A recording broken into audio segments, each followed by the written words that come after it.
Good afternoon. Arthur again from ETON College Canada, and I am here with Amy Lee, who is our faculty member and also has over 20 years of experience working in the airline industry. She herself has been a purser for Cathay Pacific. So welcome, Amy, and thank you for taking the time. Please introduce yourself. Hi, I'm Amy, and I'm in Canada right now, but I used to work in Cathay Pacific for 20 years. Well, I just joined ETON College as a faculty in FAPP. I joined last year. Just using my experience to share with the new students here the potential flight attendant and just inspiring them to be, going in this exciting industry and career. Awesome. Thank you. Thank you for sharing your thoughts. Let's go back to, tell us about your journey into the airline industry. Oh, it's amazing. I started, 2000. way back. So I started and I was just enjoying life, just trying to know how traveling is. I love traveling, but I think this job, this career is more than travel. It's actually connecting people together and trying to influence them with your experience and trying to serve them with your service excellence. I'm very happy when passengers come back to me or go back to my flight and remember the experience. That's how I love to be a flight attendant. Oh, I'll share my personal experience. I've traveled to over 60 countries and I've seen the good side of the airline crew and I've seen some bad side, but I would say it's a thankless job because you have to deal with so many different kinds of personalities, yes. Right? Was there any inspiration or were you inspired by something to say, I want to join the airline industry? Well, when I was a little girl, I would always travel in Cathay because I used to live in Vancouver. So we always travel back and forth, Vancouver, Hong Kong, and just seeing them in the beautiful setting, beautiful outlook, beautiful uniform, and the smiley face, of course, that made me want to connect into this industry, and that's what made me want to be a flight attendant as well. Share a little about your experience as a purser and the role a little bit, because when we talk about flight attendants, right, there's a perception out there, all they do is, walk down the aisle, serve beef or chicken, right, or drinks, yes. But there's more to that. Yes. So if you could share a little bit on, the flight attendant and then your role as a purser, because people really don't know. And then students who are coming in, when they look at it, I want to be a flight attendant. How do they progress? Because there's more. So what was your role as a purser? What does a purser really do? Let's just talk about flight attendant first. I think a little bit more about flight attendant. It's more than just beef or chicken, right. Coffee or tea. Is a little bit more than that. I think it's, we have a lot of roles as a flight attendant in flight. We are the server, we're the customer service, we are the medical care, we are the, the family, the guidance of young kids or UM that we have. And then progressing into a purser, it took me around 8 to 10 years progressing to that role, 8 years to be precise. We had to overcome that team. We have to, lead a team in economy class, lead a team in business class. And role, we are more handling about service. We're handling about more complaints, sending compliments or sending complaints to our work, to our company. A little bit about debriefing the crew, more about teaching the crew about my experience and just leading them on. Right. Yeah. Also, what I would like to share with our viewers is there's a technical aspect as well. There's a know-how on the technical side that you need to know. Basic operations of, depends if you're flying a 737 or a 777 or a bigger or smaller airplane. There's also some of those involved and within our FAPP programs, as a faculty member, are you also kind of instructing our students on those technical aspects? Yes. In FAPP, in this program, we talk a lot about technical differences in the aircraft. If we have differences in the aircraft, we have different services, and we will touch base on all of that as well. Our different security and different kind of our equipments are a little bit different in each aircraft. And in this program, we just tie everything together. We show them also the cultural awareness as well, the soft side of this business, and how to interact with your passenger, as well as the hard side, like the technical side, the different aircraft, what we give to the passenger, and how the service flow is. Okay, that's fantastic. What would you say were the most rewarding aspects about the job? And I'm sure our viewers, whoever will watch this podcast, will want to know. It's like at the end of the day, when you sit, that's when you do get a break and you sit down and you go like, wow, that was really rewarding for me today. I guess for a personal role or personal role. Yeah. As a personal role, I think the most rewarding thing is like when you sometimes a lot of negative comment you have to give to a crew, to your partner, your teammates. Sometimes it's like de-escalate the situation. Sometimes a cabin crew and another cabin crew would be fighting. So how you de-escalate that situation and make them more friendly, and then we come back as a team, I think that's really rewarding for me. And also how, as a purser, we get different comments from passengers saying that our team aligns with what their expectation is, maybe sending us an email or maybe sending us a comment form in the flight. When I read it, it's really rewarding for me as well. At the end of the day, I mean, of course, you have that gratitude, like, wow, it was a busy day, but I managed all of that, right? Some of the most funniest experiences you ever had or faced or whatever, maybe on any of your flights? A lot. Is there one that stands out that you could say like, wow, this was so funny, that our viewers, when they hear this, some may relate and go like, yeah, I've seen that on a flight. Or they may go like, wow, that is really funny. I used to always fly Hong Kong, New York, where it's an ultra long flight. There's a lot of babies on board where people actually, they're carriers of the baby going to New York and back, right? So I've seen passenger actually having no diapers, no powder, formula, nothing at all, which we do have provide for the baby. But how funny it is when the provider or the carrier puts the baby on the overhead compartment. So in your overhead? Yes, compartment. Oh, wow. And they don't close it. So luckily they don't close it. If they close it, it'll be another story. But how we caught that and how we told them to bring the baby back down, it resonates. It resonates. I mean, of course, it's funny, but at the same time, it's a safety hazard. Any VIPs that came on board and you go like, wow, that's my favorite actor? Me personally would just interact with them, and I personally don't like to take pictures with them, but then I have a lot of interaction with them. I mean, Jackie Chan, I would say, a lot of these people I do encounter with, and it's a wow moment for me. They're super nice people, but I still would give them privacy in that, in those flights. I mean, all these VIP, there's a lot, just naming one.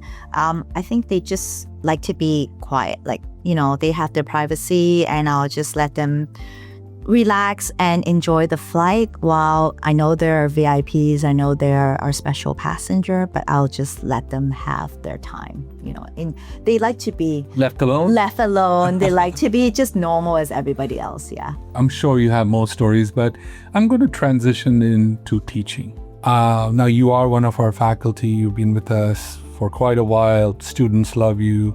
We love you. What made you decide to transition into teaching and say that, this is what I want to do now? Since I moved back to Vancouver, I think this is what I want to kind of give back to my students, or to any students that I have. I like sharing my experience. I love to share my experience. I love that one-to-one, or like students coming in. I just want to tell them how this career is, how fun it is. It's not just as you said, chicken, beef, or coffee or tea is a lot more. It's a lot in depth that you get to connect with different people. It's not just about travel, but the experience that you grow as a person and the experience that stays with you. That's what I want to share and give back to the students that are here. What do you see or what do you experience in the classroom, or do the students share some of the struggle they have in kind of when they're going through the coursework? What kind of struggles do you see? And I'm sure you can identify some of their, the aptitude and attitude that they have. Will that transition into a career working with people on, a tube 50 or 40,000 feet in the air, right? Yes. I think a lot of students think they're not ready. A lot of students are quite shy in talking. So in this course, we'll teach them to be more, open, talking, their voice, their tone. We practice a lot in the mock-up as well. We practice a lot of these kind of scenario-based conversation. Learning how to speak up is a big thing here in FAPP course. Learning how to connect with different cultural awareness. Some students are shy because they know they are in a different background. How to overcome that is what I want to teach in this course as well. That's good. And from a content standpoint, I know you talked about experience, and what I see that we also have practical experience. So we've kind of created an environment where we have the rows, the seats, and the serving trolley, if you may call it. So they go through all of that as well in the FAPP program. Yes. So we have mock-ups, we have safety equipments, we have our seats that is the same as the aircraft. So I will have all the students doing mock-ups. We will be training as service-wise, and we will be pushing our carts. I will be giving them mock-ups like how they serve passenger, how they use their nonverbal cues and gestures, their smile, tone of voice, everything like that. So it's a whole package of what actually happens in flight. Now, I'm going to ask you a very different question. From your experience working with the students, what would you say, with all the people you worked with and even the students coming along, some of the qualities you identify that are key for succeeding, one, in the FAPP program, and second being that, yes, once they succeed they succeed in the FAPP program, graduate, that they will not have a problem getting hired into any of the airlines that they apply to. So what are some of those qualities that you would look for? Mm-hmm. If you were a recruiter today and hiring for the airline, what would you say were the key qualities? I would look for someone who can communicate effectively. I would look at someone who has eye contact, genuine smile. I would look at someone who has a little bit of safety awareness, like they know a little bit of safety, maybe a little bit of CPR or a knowledge of that. I would look at someone who can speak English proficiently and someone that genuinely care about everybody around the surrounding and environment. And what do you find most rewarding in being a faculty member and teaching students? I know you touched upon it a little earlier on when you were introducing yourself, but I want our students who are, applying to this program understand, from your point of view. I love it when someone tells me, I want to try to go for an interview. Trying, it doesn't mean that you always succeed, but trying, working out that interview process, going for more experience. And if someone just tells me, yes, I got recruited by an airline, that's more my reward for teaching in this course. Now we'll talk about a little bit of ETON College, why you chose ETON College, and what do you personally think about the FAPP program? And I want you to give an unbiased answer because, you're a faculty, so you will say that. So I will say this, you're going to get Amy, right? And Amy is fantastic. But also, what do you think makes this program really successful? And we have some great success stories which we've shared earlier. But from your point of view as a faculty member, what makes it really successful? I think here we have a team of people who help the potential students. We're here to help you even with your resume, cover letter. We prep you for all this before you decide you want to come into FAPP, or maybe you branch yourself to tourism and hospitality. And we have all that branches in that tree, Maybe you come in for FAPP and you decide you don't want to be a flight attendant. We have the option of going for tourism. You have the option of going to hospitality.